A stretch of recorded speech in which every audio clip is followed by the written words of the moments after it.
Hey, everybody, welcome to another author talk here with Matt Deutschman. I'm joined today by my friend Tom Latourette, and we could talk Hey, for Matt. hours about children's books. And in fact, we have in the past. We have, yes, we have, my friend. We've done author talks and story time visits at schools and kids groups. And we had one school district where I think we talked to like 300 or so students, Yeah, and yeah, there were more than 100 questions from the kids in the chat yeah, yeah. after it, right? After we read our Yeah, that books. was fun. That was That was really exciting, and we cool, did it all virtually too. That all was really virtually. cool. Yeah, Something I realized when we did that was, when I was a kid and you'd have to like leave class to go to the auditorium because there's an assembly and it's just like some guy up on the stage talking about who knows what.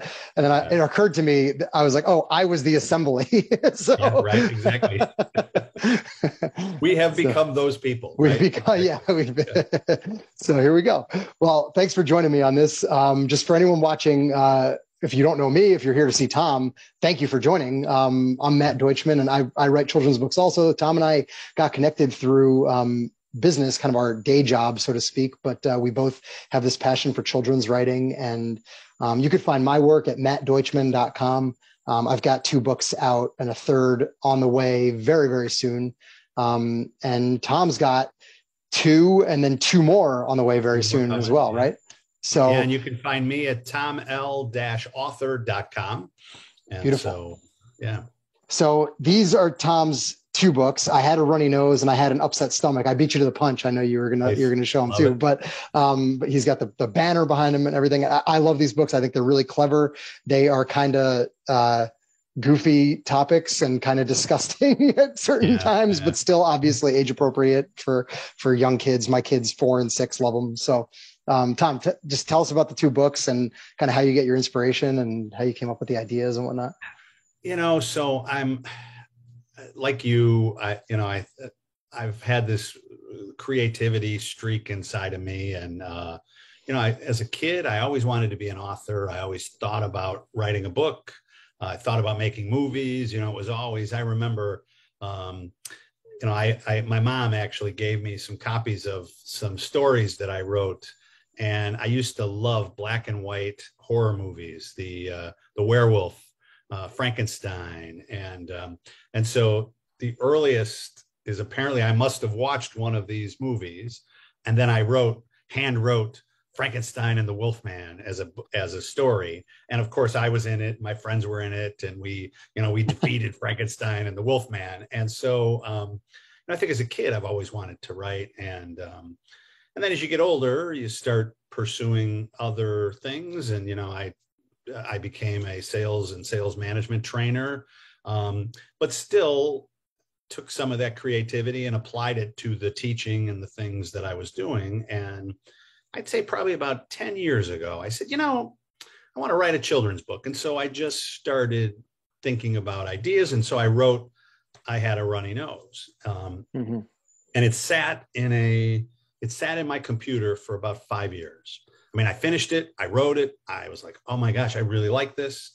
And I was thinking, well, I'm not a very good drawer, I'm not going to illustrate it. And so I ran into a friend of mine. In fact, this friend of mine is now doing some video work for you, and he tells me that his sister is an illustrator.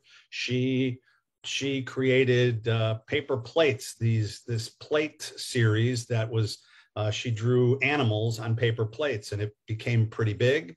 And so Wow. I reached out to her and I said, hey, would you do the artwork? And so she did the artwork for my first book. I paid her to do the artwork, and that sat in my computer for another 5 years. And it was one of those where you're like, oh, I'm going to die, and this thing's people will open it and go, oh, look at this. This is a pretty good book. Why didn't he ever publish it? Right. And so my brother and I do a charity foundation that helps local families that are fighting cancer. And we've raised about 1.5 million over 20 years for over 100 and some families. And one of the families I was helping, the uncle, is from Eckhart's Press, a local publishing company here in the Chicago area. And I said to him, listen, I got this idea. Would you guys publish it? He's like, yeah, we'd publish it. And so Matt, what I kind of did in order to trick my brain into saying, hey, get this out into the ether was I just had decided that 100% of the proceeds from any book sales are going to go to support the foundation. And so that became the impetus for me to finish the book, get it printed, get it out there. And then, as I know, once you do it one time, you fan that flame a little bit, and all of a sudden I'm like, oh, that was fun.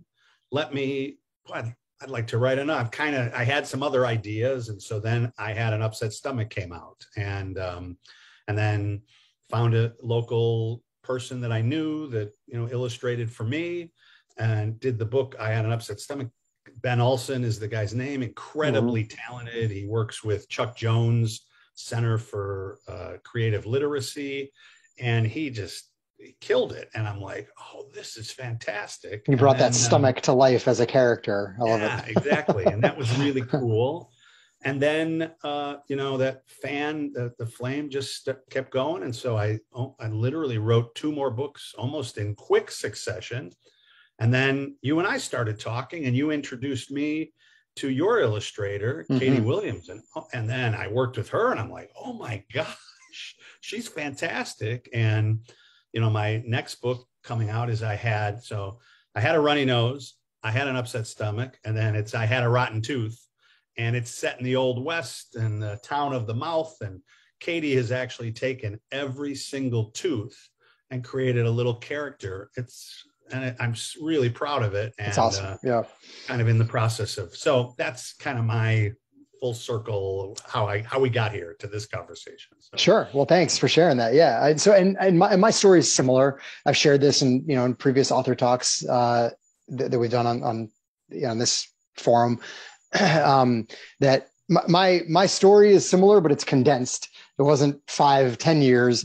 It was kind of over maybe 2 years. I got inspired by reading stories to my kids to write something of my own, wrote something, had it, written for close to a year, probably before I even before I really got connected with an illustrator, with Katie, and then had her illustrate it. And then I was just sitting with a PDF copy of an amazing book for another several months. And I was like, okay, now what do I do? I don't just print this out on computer paper, and that's not a book. You got to do something to get it published. Right. So it was just, putting all the pieces together. So, but also similarly, it's like, once you get that first one out there, the floodgates open up. And then, I've got a folder with a dozen either half written, partially written, or just kind of like storyboarded out ideas of books. So there will be more. We know that. So I find it interesting. And I don't know if it happens to you, Matt, but I'll be driving somewhere, I'll be walking somewhere, and all of a sudden an idea will come to me. Yes. And I'll just take my phone and I'll either, recite into it, and a lot of times it's like half of the story writes itself. It feels like sometimes, or it's just like, oh, that's that's interesting. Let me try it. Oh, that's funny. Or, and so, it's kind of it's cool. Once your mind kind of opens up to some of those ideas and possibilities, I find that the mind kind of starts working before you do. You know what I mean? Right. Yeah. Right. Almost same way. I mean, and for me, it's like, I have my inspiration living in my house. So, just goofy things that, I get into with my 2 kids, I'll be like, well, that would be a great idea for a children's book. So, the other day I'm reading a bedtime story to my kids, and they're bouncing off the walls, excited and because of the story. And then I try to get up to put them to bed, and my entire leg is asleep. And so I'm like, well, isn't that an interesting idea for a children's book? Right. Trying to get the kids to tire out by reading them a story. And then it's me, my leg falls asleep. And now they're even more rambunctious, trying to bang on my leg to try to wake it up. So, maybe you and I need to do like a Stephen King, Peter Straub thing where we co-write a children's book, right? There you go. I love that the whole concept of just something happens and you go, that'd be funny. That would be interesting. And then before you know it, it's an idea plants itself, and it starts growing roots, you know? Sure. And so I mean, I love a lot of the lines in here are just extremely clever in I Had a Runny Nose. So one of my favorites on here as a big baseball fan is this page where you've got the nose hitting a home run. Right. And, even just the detail here of now batting Booger Powell, if you know about, Boog Powell, the old Boston Red Sox and Fenway Park. And, everything on here. My poor old nose kept running. It darted out the door. It bustled to a baseball game. The score was 4-4. My nose pointed out to center field, which made the home crowd roar. Then my schnoz sneezed out a big home run for the winning score. Right? Exactly. Really cool. Yeah. My favorite line in the book is really the end, but then my nose stopped running. It was dry as a wick. It had taken all its medicine and was no longer sick.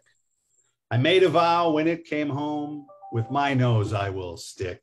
You may keep your fancy friends, but it's my nose I will pick. I mean, that was kind of probably what started the whole book in the first place, was that line. I'm like, how do I work that in somewhere? I remember the first time I read it, I got a flashback to when I was a little kid. My dad always was, always had a really funny sense of humor and just goofy sense of humor with kids. And I just remember him always saying, you could pick your nose and you could pick your friends, but you can't pick your friend's nose. Yeah, pick your friend's nose, right?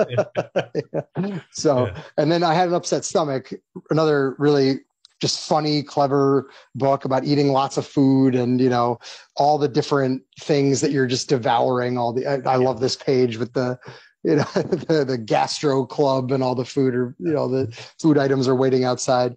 And my third book is kind of in a similar vein to this. And I think it's similar style to you. My books have kind of unfolded in the form of a series with when you hear the thunder rumble, then when you think a monster is lurking. And then the third one is going to be when you try a food that's icky. So we'll have to go toe to toe or stomach to stomach, if you will, on all the different foods we include in our books. Maybe at some we can do some readings at Chuck E. Cheese or something. It's something like that. Throughout the nation, right? Yeah. Food festival. It's interesting. What kind of got me thinking was, if you remember The Hungry Caterpillar by Eric Carle, and my kids love that. They love that book, that place of the caterpillar eating and eating and eating and eating. And I was like, that would be kind of an interesting concept, this kid eating a whole bunch of food and then the stomach going, what are you doing? Almost like the Monty Python. There's a scene in the middle of the book which actually references Monty Python, Meaning of Life, where there's a character in that book, in that movie, that eats and eats and eats in a French restaurant. And then at some point says, I can't eat another bite. If I eat another bite, I'll explode. And so the waiter gives him a thin little mint, and he eats the mint and literally explodes. And that's the joke and so that happens in the book. Yeah. I had those two thoughts in that book. And so in the middle of I Had an Upset Stomach, there's actually, it happens to he doesn't explode, but he eats two little mints. So there's a small little reference to Monty Python's Meaning of Life, which is kind of cool and interesting. So. Sure. Well, and that's something that I wanted to talk to you about also, is that I think something you've done a really good job of in your books is it's entertainment for both the kids and the adults. There's even like the Booger Powell reference and stuff a 6-year-old's not going to understand that, but there's stuff in here that's entertaining for the adults to kind of get their own little chuckle aside from the content of the book for the kids. So I just found that a really interesting, thing that you intentionally included. And I'm a big fan of, growing up, I was a big fan of Looney Tunes cartoons. And if you watch any of those Looney Tunes, and even the old Batman, the campy 60s Batman, there were all these, there's one level you read it, you see it as a kid.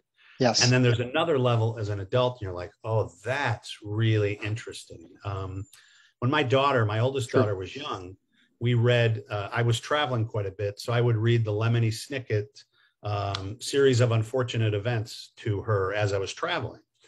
And Lemony Snicket, if you've never read Lemony Snicket, it's your kids are starting to get to the age where they'd love it. But but it's written on two levels. There's this kid level, and then there's this inside joke for adults, which I just love that concept. Mm-hmm. So in most of my books, I tend to kind of use bigger words. I try to create some things where the adults will go, oh yeah, this is interesting. I mean, I don't want to push the envelope too far, you know, Sure. where it gets rude and things like that, but enough where an adult reading it could go, oh yeah, I get that. And then the kids also kind of get some of those jokes too, you know. Sure.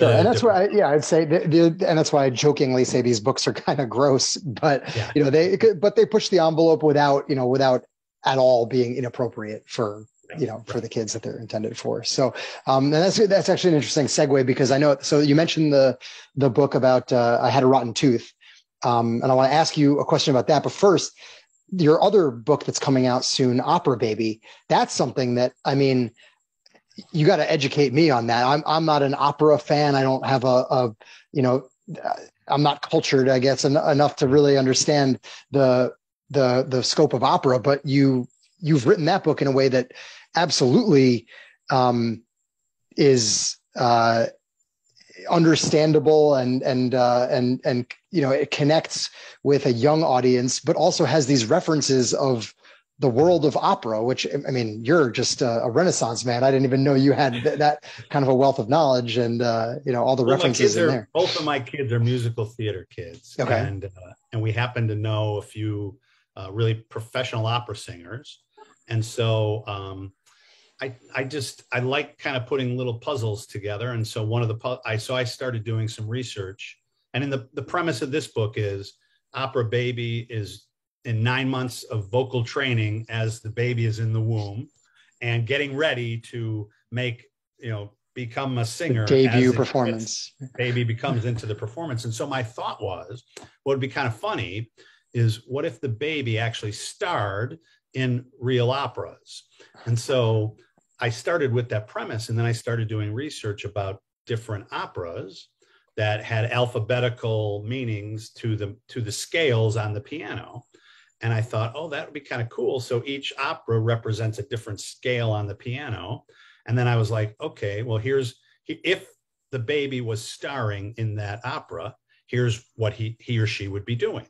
And then they would be doing this. And so then the illustrator took those ideas and created each one of those individual pages was a panel, as if it was like, the movie poster, or the promo poster for the if you're walking in the theater district of a major city, you see all the posters outside the theaters. So we patterned those illustrations after actual opera posters, and so there will be in both the next two books. There's going to be, you'll have to go to my author's site to kind of get some insight into all of the behind the scenes stuff that is really kind of cool. Like in I Had a Rotten Tooth. I wanted it to be very representative of gender, race. And so we purposefully, Katie and I purposefully included some major dental figures. So the first African-American dentist is represented in there, both physically and then also a woman dentist, the first Asian dentist, is represented in there. And so, some kind of cool little interesting things that we've put in both books to either educate, but also kind of put it at a little different level, if that makes sense. So. Yeah, it does. And actually, I wanted to ask you about Had a Rotten Tooth, something that I thought was really interesting.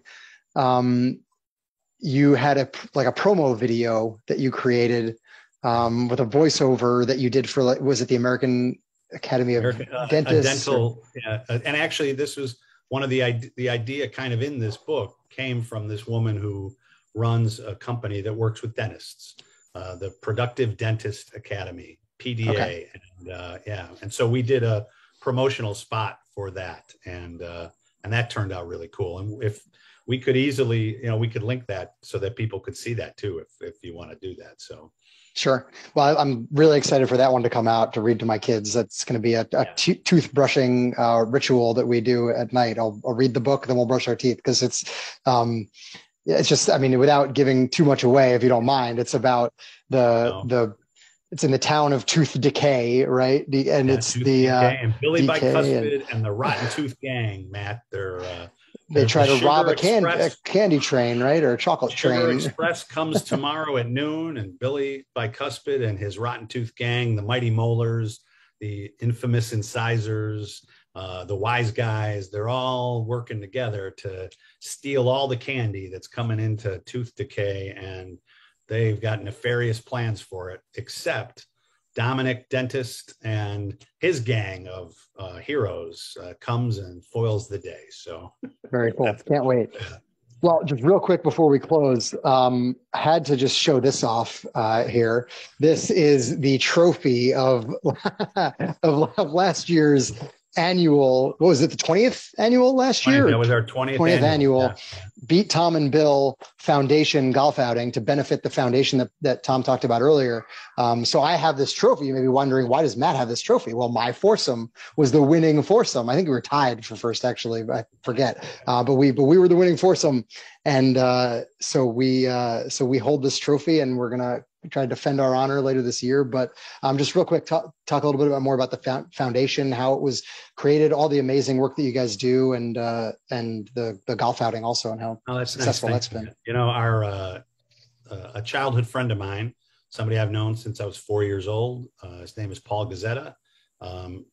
We just had dinner with Paul and his wife Paula just this weekend. And Paula, 20 years ago, she contracted breast cancer and had to go through surgery. And so she was going to do the Avon breast walk, and she had to raise $3,000. So my brother and I said, don't worry about raising the money. We'll do a golf outing in your honor.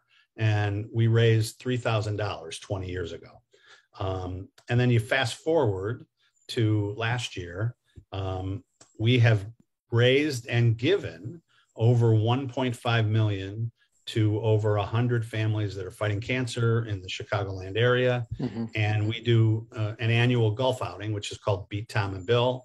And people are trying to beat our score so that they can win the bobblehead. But at the time, we're raising money to help families. And this year, we're going to do an event on September 23rd of this year, and it'll be our 21st. And it's just really kind of a fun way for my brother and I. We kind of figured out a way where we could have fun.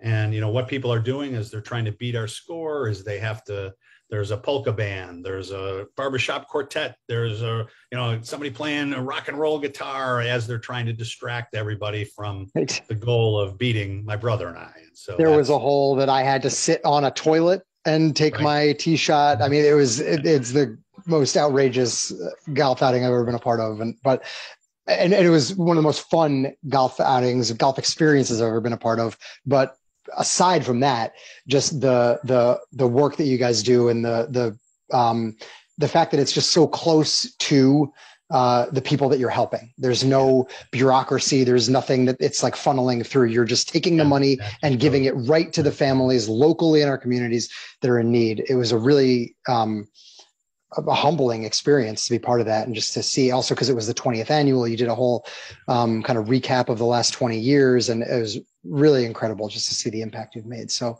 so well done with that. And thanks. Yeah. Man. Well, Tom, thanks again for joining me for this. I enjoyed it as always.